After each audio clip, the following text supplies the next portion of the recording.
Hi, I'm Tim. Welcome to Watchbox, and thanks for logging on. If you love this watch, email me, Team Mosso at thewatchbox.com. It's in the description below. It is your purchase and pricing email question line for buying this or any watch you see on any Watchbox platform. Please reach out to me directly. Email tmosso at thewatchbox.com for pricing. Today, we're discussing a model originally launched in 2017 in 600 pieces for the U.S. market. This model was launched concurrently with the Patek Philippe Grand Exhibition in New York City, and it was one of several commemorative models available only through that event. So the watch is the Patek Philippe Calatrava Pilot 5522A-001. If you're familiar with the 5524G from 2015, this watch is that, but with a cleaner dial, a steel case, and only 3 hands. It is an elemental pilot-style watch that eschews the complication and dual-time clutter of the original 2015 model. So at 42 millimeters in diameter, it is 9 millimeters thick. The stainless steel case is 50.1 millimeters from lug tip to lug tip. That is the total distance across the wrist. There's a 21 millimeter spacing between the lugs. We'll throw the watch on my wrist. My wrist is 16 centimeters in circumference. And while the watch is broad across the wrist, it's also quite thin, and you can see that well. Though one might argue a pilot-style watch is a sports watch, this is more of a sporty dress watch, and it will slip easily under tight dress cuffs.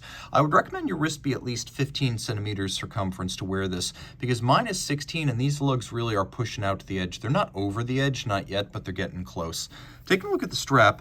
The strap is the reason I'm reviewing this watch, as I previously covered it on its OEM factory issue. This is still a factory Patek Philippe strap, and it's still of calfskin, and it's even still correctly stitched in the Aviator'S fashion of the standard brown white thread strap, but it is a stealthy monotone black.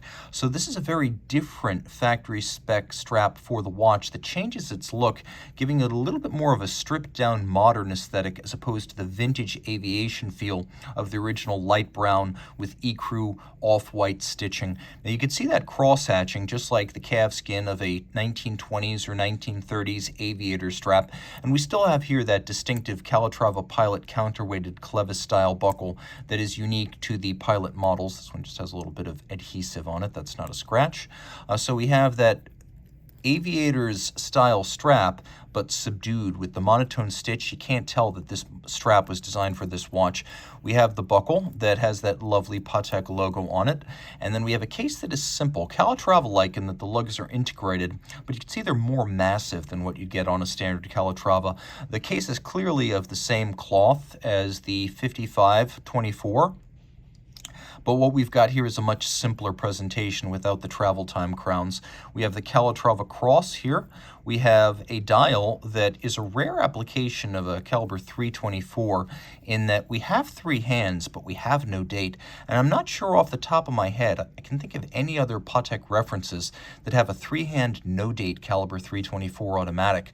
The dial has the same sandpaper-like granular blue matte finish as the 5524G, and you can see the hands, likewise, cathedral style with syringe tips, lovely blued, counterweighted, lollipop style, seconds hand.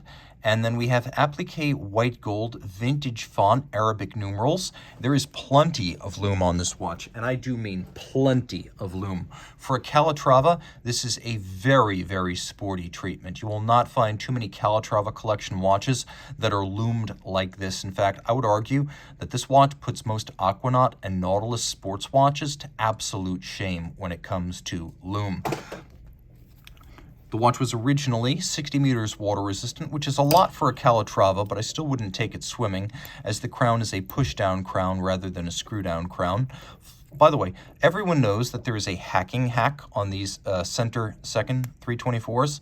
You can always apply a little bit of back pressure and freeze the seconds hand. Very easy to do, always very easy to stop it wherever you want if you want to synchronize to a reference time. So there's no hacking, but you can absolutely accomplish the same effect.